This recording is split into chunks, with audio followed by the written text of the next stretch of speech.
Mr. Davis, will you come in, please? Yes, Mr. Murray, I'll be right in.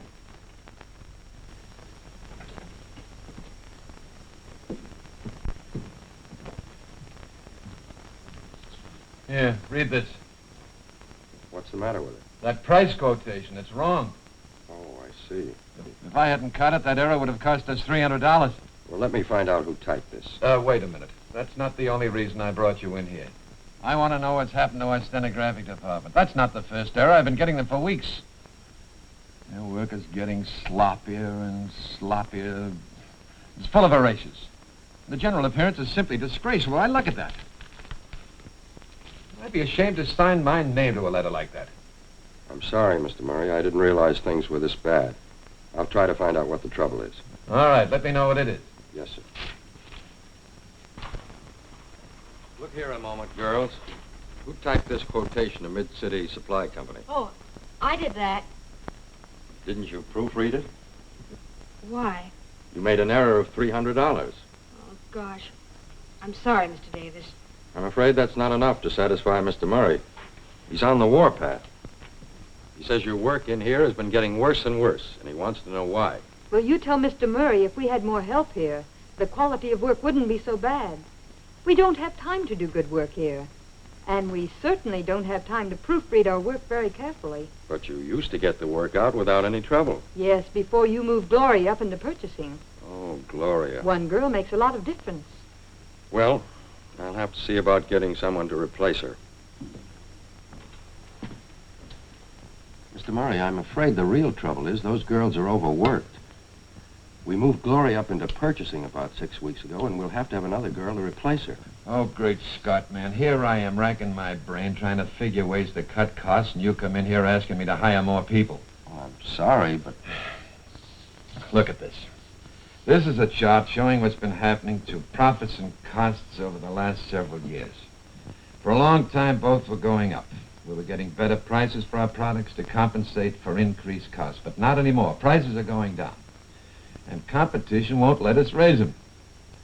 But costs are still going up. What are we going to do? Cut costs. Exactly. That's the only thing we can do. I've been after purchasing, production, everybody, trying to get them to pare their costs. And you come in here asking me to increase our administrative costs. Well, I don't know what else we can do. Those 4 girls are really doing the work of 5. Their work is bound to be sloppy, and they're bound to make errors. All right. We'll hire another girl, but remember, if these 2 curves cross, both of us better start looking for other jobs. Well, I'll go and call the employment agencies. All right. You find anybody who seems right, bring her in, let me have a talk with her. Yes, sir. I'm very sorry, but we really need someone with more experience. Are there any more? No, sir, that's all. Are all the girls as inexperienced as the ones I've seen? I don't know, Mr. Davis. Well, try another employment agency. Yes, sir. Thanks, George. I'll see that you get these stencils, ribbons, and carbons by the end of the week. Good. Now, there's one more thing that I'd like to discuss with you. Electric typewriters again? George, I've just come from Perry Brothers. They've been getting the most wonderful results with the new Electri-conomy. Jim, you couldn't have picked a worse time. Why, Murray's tearing his hair out now trying to reduce costs. I'd be thrown out of his office bodily if I even suggested such a thing. Well, how about letting me suggest it to him? Are you crazy? Now, look, George, you're trying to reduce costs. That's right up my alley. Now, it's a well-known fact that office personnel need the best working tools to produce high-quality, low-cost results, just like in a factory. And there's more that I'd like to tell him. Well, you'll be wasting your time, but I'll call him. I'm not interested in saving money next year or the year after. I'm interested in saving money now. That's exactly what I want to help you to do, Mr. Murray. Now, here are a few of our users in your field who've been able to measure actual dollar savings through the use of the Remington Electri-conomy typewriter. This one, for instance, has been able to cut typing costs in half since they purchased their Electri-conomy machines. They were cutting 2,200 stencils a week on their former machines. Now they're cutting 4,500 a week on the new ones. Where'd you get that information? From the customer himself. He wrote our representative. Oh. Now here's another firm, manufacturer of just about your size, who needed more legible carbon copies. We have many more testimonials just like these in our files, Mr. Murray. They all stress the increased production and savings in office costs made possible by the Remington Electri-conomy typewriter. Now, let's look at it this way. It costs you about $2,500 a year in salary, rent, supplies, and equipment to operate one typing station. That's right. An Electri-conomy typewriter, amortized over a 5-year period, amounts to just a little more than 3% annually of the total investment in a typing station. Now, with Electri-conomy, it's possible to increase the production of that station by 10, 20, or even 50%. Why? Well, chiefly because the Electri-conomy typewriter requires much less effort to operate. Now, this results in greater speed for longer periods, fewer errors, and better operator morale. Morale? What's that got to do with it? Quite a bit, Mr. Murray. If a typist feels that she's being given every possible consideration by her company, including the latest modern equipment, she will probably be much more conscientious about doing a good job. All right, Mr. Barnes.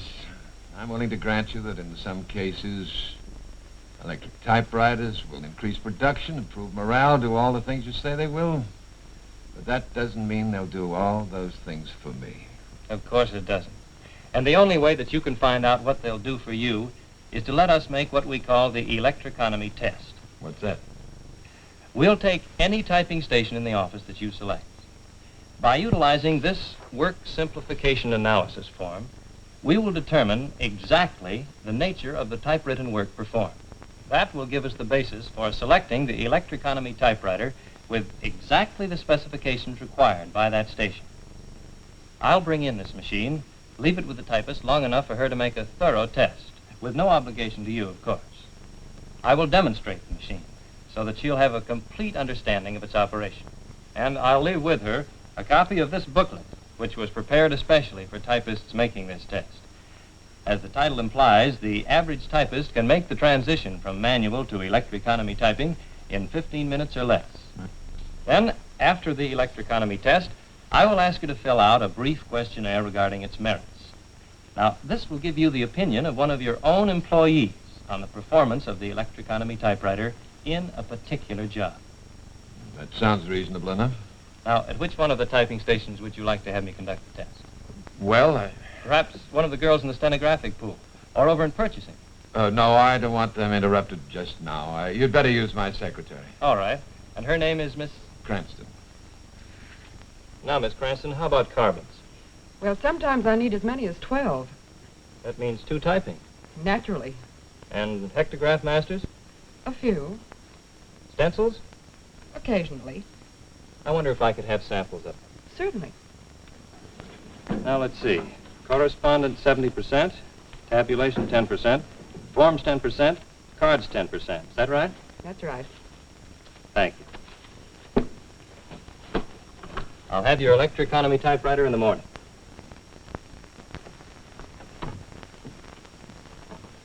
Now, gentlemen, before I show Miss Cranston how to use the machine, I'd like to give you an idea of some of the benefits that you can expect from it. Now, actually, the introduction of the Electri-conomy typewriter represents one of the most important forward steps in the business world since Remington introduced the typewriter itself back in 1873. And today, Electri-conomy is a product of advanced engineering research by our laboratories of scientific development. Now, Mr. Murray, you said that you were primarily concerned with getting neater work and better carbons, as well as increasing your typing production. That's right. Well, here's what I mean. A well-typed letter. Now, you may ask, just how does electrification produce this kind of typing? Very simply. Do you see this electric light switch? Now, I can either hit it or touch it gently. The result is the same. And it's the same with the Electri-conomy typewriter. A light touch or a heavy touch makes absolutely no difference. All type impressions are exactly the same. The result is a uniform appearance on the typewritten page. Now, the electrified shift also contributes to the neater appearance. There will be no floating capitals. The positive action of the electric shift ensures perfect alignment. Now, we come to the matter of better carbons. By simply moving this impression control, the typist can increase the number of clear, legible carbon copies with no increased effort. And if you want a particularly large number of carbons, we have this interchangeable platen feature. You can simply remove the everyday writing platen and substitute a special platen for heavy manifolding. This feature also makes it easier to clean the platen as well as the paper trough and the feed rolls. But there are still other features which contribute to better carbon. So you can see how this rigid carriage construction means clean, sharp impressions and good alignment. And that, gentlemen, covers the features which make for neater work and better carbons. Thank you, Mr. Barnes. It's been very interesting. Thank you, Jim. Thank you, gentlemen. It's been a pleasure. Now, Miss Cranston, there are some operating points that I would like to explain to you. I'm waiting. You saw how the starting switch operates. Like this? That's right. Now, here's a feature which simplifies the business of cutting stencils. You have 4 positions for your ribbon: red, black, center, and stencil. The center position allows you to get better usage when you use a single colored ribbon. Good. Now, when you want to cut stencils, you merely move the indicator to S, and you're ready to start. I see. And to make it easy to keep your typeface clean so that you'll get a sharp impression, the top plate slips off like this and goes back on again just as easily. But there's just one question, Mr. Barnes. How long is it going to take me to get used to this machine? Much less time than you think, and I'll tell you why. The keyboard is slow, just like the one that you're used to, so there'll be nothing new to learn on that score. The keys have about the same dip, or lead, as on the manual typewriter. Now, in school, you were taught to rest your fingers lightly on the home keys. All right, you can go on doing it. Don't worry, the keys aren't trigger happy. They won't print until they go down this far. And finally, this machine has a standard keyboard arrangement. Every key is in a familiar position. Not everyone. Right, your carriage returned. And every night at 5 o'clock, you're going to thank your lucky stars that it isn't. This one key is going to save you more work than anything else on the machine. How? Well, on your manual typewriter, you reach up here and return that carriage more than 1,000 times a day. That's right. On your Electri-conomy, you merely flick this key with your little finger, and presto. It's magic. If you will spend just a few minutes going over the simple drills in here and read this instruction book, I think you will feel completely at home with your Electri-conomy typewriter. I promise. Thanks. Oh, still here, I see. Well, Mr. Murray, I've just demonstrated the machine to Miss Cranston. She thoroughly understands it Yes, sir. and will be turning out the kind of work that you want in no time at all. Good. Come in a minute. To keep you fully informed on just what's happening in your office, I'd like you to have this outline of the test arrangement. And since you're interested in the subject, I think you'll enjoy looking over this booklet. What is it? It's a comparison on electric typing versus manual typing. It was prepared by a group of experts on product utilization to give you some idea of the economies possible by using the right typewriter in the right place. Well, we're interested in economies, all right. I'll be back to see you in a couple of days. All right. Here's that list of accounts, Mr. Murray. What did we do? Get a new mimeograph machine? No, I cut the stencils on the Electri-conomy typewriter. I see. Thanks very much. Now that you've had time to get acquainted with your Electri-conomy typewriter, Miss Cranston, I wonder if you'd mind answering a few questions about it. I'd be glad to. First, was the transition accomplished easily? Yes, quite easily. And do you think that the standard keyboard helped to make the transition easy? Certainly. It would have been dreadful if it hadn't been standard. And now, one final question. Were you able to estimate how much more work you could do with this machine? Well, frankly, Mr. Barnes, I wasn't. All I know is that I got through my work faster. And I felt a lot better at the end of the day, too. I certainly did remember you at 5 o'clock. Well, thank you. I hope you'll continue to have occasion to remember me. I hope so, too. Mr. Murray, this is what your secretary thinks of the Electri-conomy typewriter. It is, eh? Well, on the whole, I'd be inclined to agree with her. You would? I've noticed the improved appearance of the work. And I don't mind telling you that it's a pleasure to sign my name to a letter like that. Well, good. I'll be glad to leave the machine right here. You can have the benefit of it from now on. Well, all right. Thank you, Mr. Murray. Now, wouldn't it be a greater pleasure if the work of your whole office looked like that? It would, but I'm afraid I can't afford that pleasure. You know, it's in the stenographic pool where even further economies of electric typing would become apparent. The only economy I'm interested in now is not to spend any more money than I have to. Now with this one machine, at least I can be sure to get decent work done when I need it. More than that, I'll have to do without. Well, supposing I make an analysis of each of the typing stations in all of your offices. I'm afraid it won't do you any good. All right. But it'll do you some good. It will give you exact information on the age and condition of each machine, what work it's doing, and whether it should continue doing that work or be moved to another job. Now, that would be valuable information for your files, wouldn't it? It would, but no obligation implied? No obligation. Well, in that case... Now, are there any mechanical functions which don't seem to work very well? Yes, sometimes the ribbon doesn't reverse. Let's take a look at it. Oh, yes, reverse not engaging. Anything else? Sometimes the space bar skips 2 spaces. Mm-hmm. And that's all? That's all I can think of. All right. Well, then your work is about 30% correspondence, 30% forms, and what else? Well, billing. May I see a sample of the forms? Sure. Here, Oh, yes. And what percent of your work is billing? 50%. Hey, wait a minute, that's too many percent. Okay, just give me what's left. All right. Mr. Murray, I've assembled our findings on all of your typing stations into one detailed report. Yes, thank you. Here you'll find our recommendations covering your stenographic pool. You'll notice we've suggested the 10-key decimal tabulator for the girl who does so much billing. I'll keep them for reference. I hope they'll be of use to you. Thank you again for your cooperation. And incidentally, for your needs, we have no reason to recommend anything but the right machine. You see, we make them all. Miss Kelly, Mr. Davis tells me he's interviewed some 20 girls over the past 2 weeks, and you're the first one who's impressed him as being competent to handle the job. Why, thank you, Mr. Murray. I'm delighted. I've been looking everywhere to find a company that uses electric typewriters. Electric typewriters? I saw one when I came in. Oh, that's my secretary that uses one. We don't use them in the stenographic pool. Oh, I see. The manuals are good machines. I'm sure they are. It's just that on my last job, I used an electric, and I guess I'd rather hate to go back to a manual. Well, what difference does that make? Oh, it makes a lot of difference.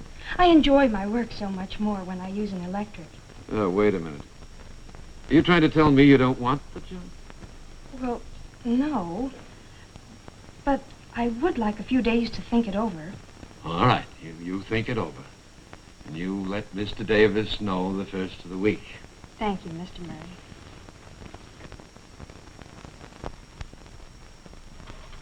Who typed this invoice to George Sexton Company? Oh, I did. Sales department says they can't read the carbons. Well, I can't help it.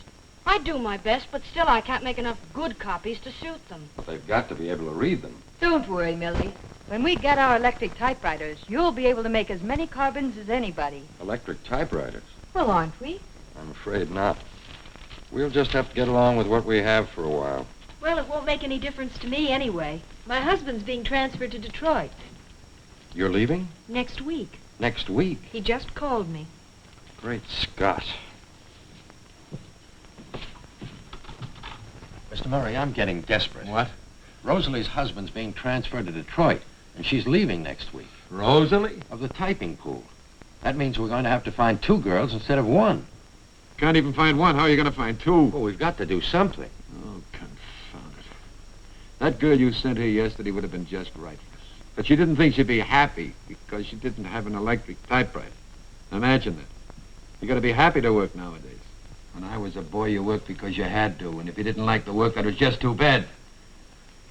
Nowadays, they got to be happy. Shall I keep trying? No. Let me alone. I'll think of something. Yes, sir.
just trying it out. I wanted to see how it works. Yes, sir.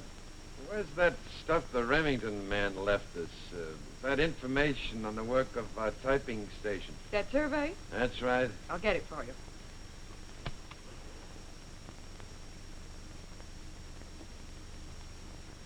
Thanks.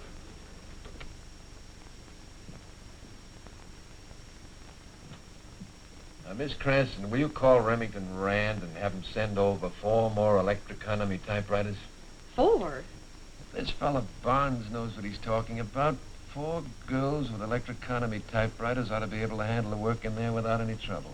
Yes, Mr. Murray. Oh, and call that girl with the silly hat who was in here yesterday and tell her she can have her electric typewriter. All right, Mr. Murray. We want everybody to be happy here, don't we? Yes, Mr. Murray.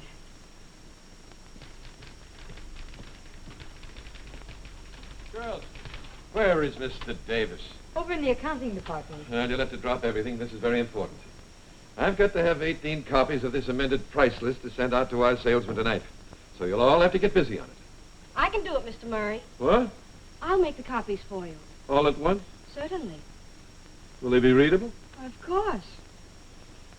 All right, well, do what you think best. I finally located that girl who was here, Mr. Murray. Oh, splendid. She has another job. What? What, that ingrate? She probably wouldn't have worked out anyway. Put an ad in the paper. Yes, Mr. Murray. Here are those amended price lists, Mr. Murray. Let me see them.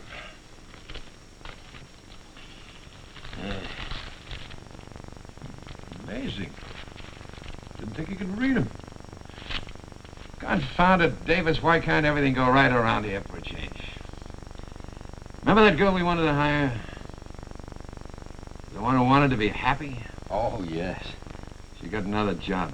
Just when I thought we were getting things straightened out around here. Well, actually, it doesn't matter, Mr. Murray. What? We really don't need another girl. Those 3 girls in the pool are handling the work quite well. Not long ago you told me 4 girls couldn't handle it. But they didn't have Electri-conomy typewriters. Oh. I placed that ad, Mr. Murray. Cancel it. What? Mr. Barnes is right. The Electri-conomy plan worked out just as he predicted. So we won't need that extra typewriter. So we can come and pick it up. Yes, Mr. Murray.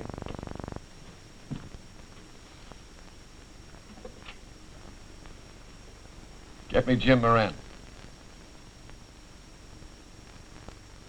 Hello, Jim. This is Murray. I wanted you to know that Davis, our office manager, has just succeeded in cutting our office expenses by $5,000 a year. That's right. Now I want to know what you fellas at the plant are figuring on doing to cut down expenses.